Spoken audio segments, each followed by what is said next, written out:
box to box overlap. And guess what? We are not swinging low.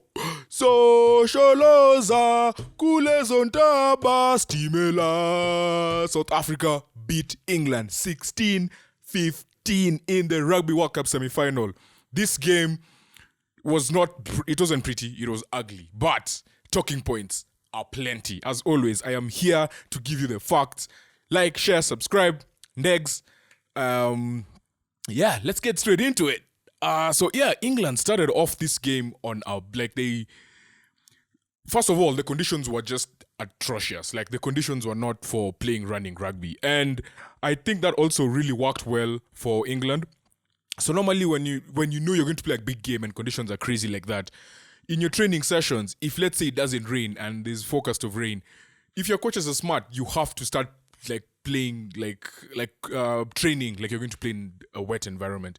So something the English did, which I think we also did it once when I was playing at Sunnybank in Brisbane, that they would dip the ball in water, and you guys have to play with it because you're testing your handling, you're testing your your reactions with how well you can control the ball, right? How well ball security, in other words. And you could tell England they were not phased. They were like this. We know these are the conditions we're going to play with. We're not going to play in our own area. We're not going to make mistakes in our own area. And we're going to kick the ball. The kicking that England did was insane. I even had to keep tally, right? First half, Colby was targeted twice. One ended up, he lost one.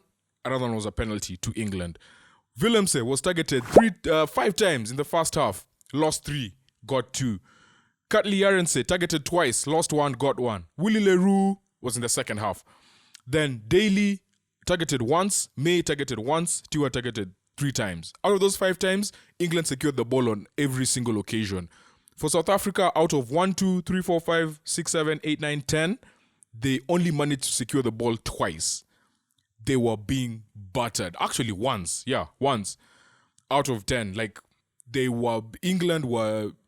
The kicking game was killing South Africa. It was, for them to only be 12-6 down at halftime is actually a shock to me.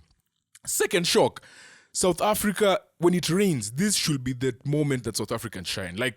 They don't play like running rugby, like let's pass, keep ball in hand and stuff like that. They just play it's just about attrition and trying to get over the advantage line, putting you under pressure. I have said it many times in this World Cup. South Africa have now won 2 games without playing their game. 2 crucial games, a quarterfinal game and a semi-final. Their lineouts have not been great in either game rather. Their goal kicking has just been... This game really didn't cost them because they didn't have many opportunities to kick at goal, but last game missed 1 or 2, and then throughout the World Cup, kicking has always been an issue for them. So they haven't kicked well. Their lineouts have not been performing. Their mole defense has been unlike them. And their saving grace has been the scrum. And even in the first half, they lost 1 scrum. They didn't win any. This South African side has won 2 games without playing as well as they could. That says a lot about them. But it also says that there are moments at which, if they got a better team, if they got a team that was daring just a bit more in attacking, like, for example, that is why Ireland just steamrolled them, right? Because not really steamrolled, but there's aspects of Ireland's game that just counter South Africa completely. So if South Africa lineouts are not working and their kicking is not going for them, then they cannot beat... Okay, let me just say it. It's just 2 teams, to be honest. It's Ireland and the All Blacks. I don't think there's any other team, because England would be the top tier of the teams that... probably the highest ranked team that they can beat playing this type of rugby, right? I don't think there's anyone else. So, lineouts. Mbongi Bonambi, guys. I have been talking about Mbongi Bonambi. It's sad because I don't want to put down another black player. But dude, Mbonambi is not the answer, guys. Mbonambi is not the answer for South Africa. I don't know how they won this game. Lineouts skewed. When the kicking game is not going for South Africa, generally in rugby, when one aspect of your game is not going, you go to the one you're strong at, right? You lean on what you do well. You use that as a foundation to build phases and see how you can get back into the game. The kicking was not working for them. The lineouts was the next saving grace. or supposed to be the next saving grace, not working for them. They're not gaining territory. England is playing in their territory. First 10 minutes, they had lost 2 lineouts. They had lost 2 lineouts, yeah, and then they had lost 4 kicks to England, and they conceded 2 penalties, one in their own 22, right in front of the post. Actually, both were in front of the post. One was in their 22, and they were 6-0 down. They were just all over the place, you know.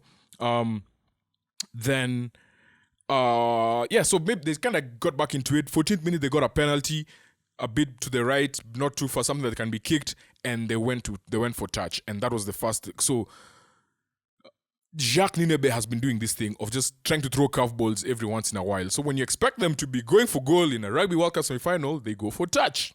So was that a tactical thing in terms of let's try and score early? Or was it them saying we don't trust Libock kicking from this side? One thing I've seen about Libock is he'll always get his first kick okay from the right side. His second kick always skews to the, like, because of his technique.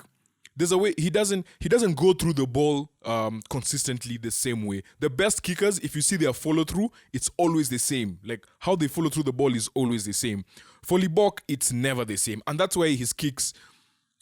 For someone who's not accurate but can still kicks with consistency, at least you can tell how they're going to miss. Most people, right-footed people, when they put them on the right, they aim for the right post and overcompensate, and it goes to the left, right? Or if the weather conditions are bad, they might try to target the other, like one side, and it comes off the post. Left-footed kickers on the other side, same thing. Targeting left post to try and bring it in, and then if they don't have enough power, it goes across the right hand post. If they have too much power and no finesse, then it goes to the left. For Mani Libock, you can't tell. He can be kicking, he's a right footer kicking off the right. It could go left, it could go left, it could go right, it could hit the post.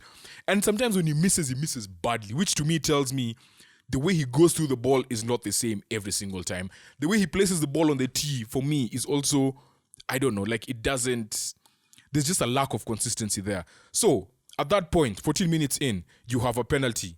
You have the chance to bring the score to 6-3. They kick for touch. Also, your lineout is not working, which to me tells me you trust Libock less. Like, your lineouts have been bad, but you still went to them when you had the chance to make it 6-3, right? So, already that for me was sort of a red flag. And I think Libock being taken off after 30 minutes was them just saying, we don't have confidence in this guy. Despite them starting him, which should already show that they have confidence in the player. Moving forward, I don't know what this does to his confidence, because Pollard has not been able to start a game from the beginning, either through injury, being rested or whatever, something, right? Or the coaching staff, the coaching head, like the wise minds in the coaching staff saying, let's stick with what we've been working with, and if we need Pollard, we bring him on. Now, you're going into a Rugby World Cup final. Do you stick with Libock, which at this point you can't because his confidence is probably short, right? I mean, he's a very confident player, but if his team can be going for the corner instead of going for goal, when it's a semi-final and it's a close game, do you go with Libock or do you start with Pollard? Risk with Pollard is, will Pollard finish the game? Will Pollard be fit enough to play 80 minutes? And even then, even if he's fit and you take him off at 60 minutes, you're bringing on Libock. The All Blacks, it's probably going to be a close game, right? After 60 minutes, that's when you need Pollard in. So how do you go about it? Because right now, taking him out early for me does more harm than good, right? Yeah, we're just getting started. I want to give a big shout out to Ben O'Keefe. This was not an easy match to ref, right? So Ben O'Keefe did well, like at some point. So that kick that the South Africans kicked to the corner, end up being a line out. They tried mauling, but England turned it over. Mani Tuilangi, in his exuberance, decides to go and push Kobus Reinach. Then Ben O'Keefe calls the captains in and tells them, guys, I'm not going to take this anymore. You better set yourself straight or I'm going to penalize people, and I'm going to penalize Manu Tuilangi now. And I feel like this game was threatening to go out of hand or get out of hand, but then there were moments in the game when Ben O'Keefe would just call them and be like, guys, let's get this thing sorted. This game did not even have a yellow card, which was, to me, showed like he refed sensibly, right? There was a moment when or it happened many times. The water boys the guys bringing water kept on coming. Some of them are assistants, right? They kept on coming onto the pitch. And at one point, even the commentator was like, there's 6 water boys or six water guys on the field. Ben O'Keefe was like, guys, I can't, this can't keep going. And Owen Farrell was like, can I pass the message to my bench? He's like, yes, go and do it, because he's trying to make sure that everything is, like, he's taking charge, and he's like, I'm the one who's in control. So Ben O'Keefe, shout out to you. And by England winning, it more or less means that Wayne Barnes is going to ref the final, as always, because they're not going to put Angus Gardner. Angus Gardner had the game yesterday, the All Blacks game. Then Ben O'Keefe had this one. Ben O'Keefe is from New Zealand, so there's no way he's reffing that game. Angus Gardner is Australian. He might have a shot, but he's just reffed a semi-final. The other option would have been Jaco Piper, but then Jaco Piper got hurt in the quarterfinal game. I think it was Wales versus Argentina, and he actually had to be subbed off. Like, they subbed off the ref in that game. That's a good trivia question, by the way. Anyway, yeah. So, yeah, shout out Ben O'Keefe. I think he did a solid job. Maybe one or two things here and there where he could have. So there was this one at one point in the first half when I think South Africa were playing advantage, and Reinach had the ball, and he was going to get it off the rack and pass it. Owen Farrell was on the ground and kind of lifted his knee and disrupted it. That is cynical play, right? That's one thing he missed, but it happened so quick, and it was, I don't want to say, like, it wasn't as obvious, right? It was unless you zoomed in, which is what they did in the SuperSport broadcast. They like took it in slow-mo and really zoomed in. I don't know. I don't think it was. I think it was not fair, but it was one of those ones, like one of those ones that always gets away, right? Then as I said, Mani Libok was subbed off after 30 minutes. That to me was just insane. High balls were a problem for South Africa. Lineouts were a problem for South Africa. Scrums were solid up until somewhere in the 20-something minute when England actually won a scrum on the penalty in through a scrum. So at that point, all three parts of all three high balls, lineouts, and scrums were not working. Like, they were all not working for South Africa. To be fair, again, as I said, for them to still be 12-6 down at halftime, like, they did well, right? I have never seen a South African team lack so much control in a knockout game. Like, and that goes as far back as, like, I don't even know, like, maybe 16, 17 years of me watching rugby. They are always in control, like, regardless. Like, if they're going to lose, they lose on their terms, right? At this point, they're winning, but not even winning on their terms, which to me already is quite, like, it's quite insane, right? Second half, things changed a lot. First of all, shout out to Jacques Ninebert. He was crazy. This is how his subs went. 42nd minute, Faf came on for Kobus Kleinlach. 44th minute, Willemse went off for Leroux. Willemse was not good in this game. 46th minute, so Faf 42, Leroux 44, 46, Snyman for Etzebeth, 48, who came in at 48? Oxenche came on, and then 50, Quara Smith and Dion Fury. Literally at that point, he had basically emptied his whole bench. I think there's only one person remaining on the bench. And after that, they got a scrum, and that was the first scrum that South Africa won. Bomb squad came on. Today, the bomb squad did not come, and they did not come to put out bombs. They came to not to put out bombs, they came to drop bombs. Sorry, that's not an appropriate joke in the time we live in, but they're called the bomb squad, and that's what people have been saying they do, right? And that penalty started putting doubt into the English park. Like, guys, these guys are actually for real. So what did England do? What's the name of his coach? Why am I forgetting the coach's name? Bothwick had to react. Genge, Chesham, and Danny Kerr came in at 52 seconds, right? At 52 minutes. And they kind of steadied the ship a bit. A few moments later, Farrell got that drop goal, which put South Africa, which meant South Africa were now at a deficit of 9 points. It was 15-6 to England. And then after that, it was just wild. So, first of all, I thought this was going to be one of the biggest moments of the game. Again, it was a high ball. Then I don't know who missed it. Someone missed it. I have notes here. Someone missed it. It was either Catley Arense or Leroux. And through missing it in his own 22, the ball went to England. England got the ball, and Owen Farrell, off the phase literally after, is kicking to the corner, a grabber. Catley Arense could not gather the ball, knock on. England have a scrum down inside the South African 22. And at that point, I was like, if South Africa lose this scrum, or if England just get good ball and actually it leads to a penalty or a score, England have sealed the game, right? Because at that point, if they get a penalty, it becomes a 12-point game, which means South Africa have to either score 2 converted tries, or a converted try and another try just to tie the game, or have to actually score 3 times, right? So that happened, and then the bomb squad just was like, nah, we're taking over. They got their second scrum penalty of the day, and I think that was the big moment in this game for me, the one that really turned the game in favor of South Africa. There were still moments where there was just lack of control throughout the game, but from that moment on, they even went on to win another scrum, a third scrum penalty, and then that scrum penalty obviously led to the line out, the kick for touch, kick the line out, and then ACL lost their 4th line out of the game. That is a stat that you don't hear often. South Africa losing 4 line outs in a game. Like, losing 4 line outs is like what they'd lose in a whole tournament, right? They lost 4 line outs, their 4th line out of the game. And then England, to be fair to them as well, there were moments in which they were really causing havoc through their hits, right? So there was this one time when I think it was Franco Mostert. Was it Franco Mostert? I think it was Franco Mostert, who was hit by Itoje or George Martin and someone else. Can't remember, I didn't even write it down. But like, they were dominating them. Like, because the weather meant if your ball security is low, then you're not going to. This is where you're going to get into your phases, and we're really going to disrupt your rhythm, So the hits were coming in, and even immediately after that line out, it was another hit that led to another scrum. But England, South Africa being South Africa, got another scrum penalty through the bomb squad. So this bomb squad came on and actually won 5 scrum penalties. 5. The 4th was the one that led to the try when they kicked to the corner.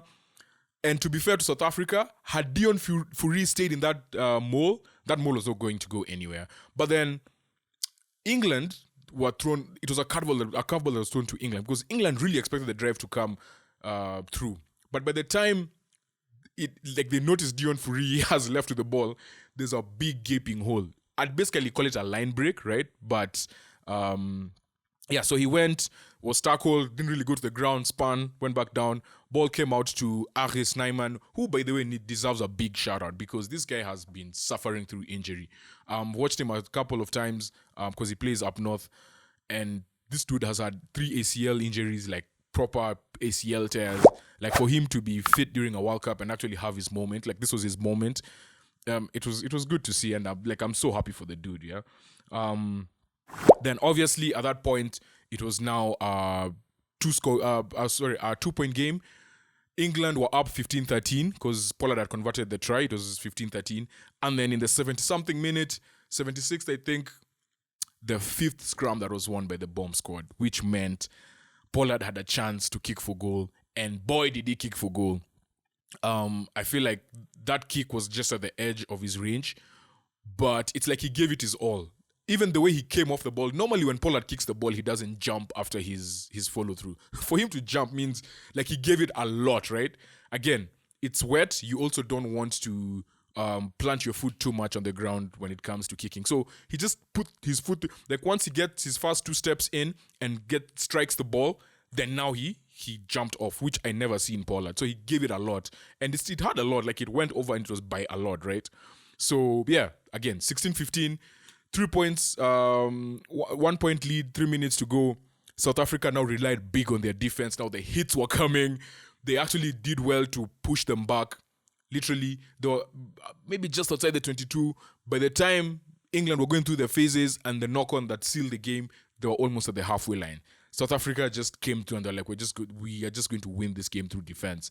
And yeah, that is how South Africa made it to the Rugby World Cup Final and will be facing the mighty New Zealand. I think it's only the second time the two have faced off in the final. The last one being in 1995, one of the most iconic finals ever.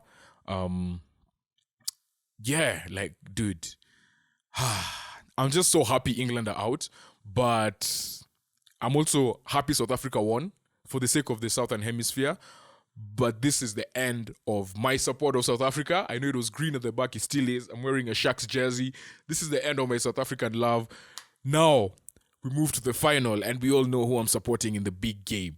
But yeah, congratulations, South Africa, managing to win 2 big games, the quarterfinal and the semifinal, without actually playing as well as you could or playing your game. The coaching, to me, changed the game a lot. In my preview, I actually said the bench is going to win the game for South Africa, right? Because I have seen how they play, and they go to it early. They're not scared to go to it early. So that's a shout out to Ninebe as well, knowing your personnel and going to it early. Obviously, if people get injured, then it messes up that entire plan, right? But luckily, no one got injured, so it helped them actually go through their plan and the substitution patterns. And yeah, South Africa make it to the Rugby World Cup Final. And that is it for the Rugby World Cup semi-finals. We now have 2 more games. We have the 3rd, 4th playoff, the bronze game, and we have the actual Rugby World Cup final coming on the 28th of October, which is on Saturday. And that is me, and this is Box-to-Box Overlap.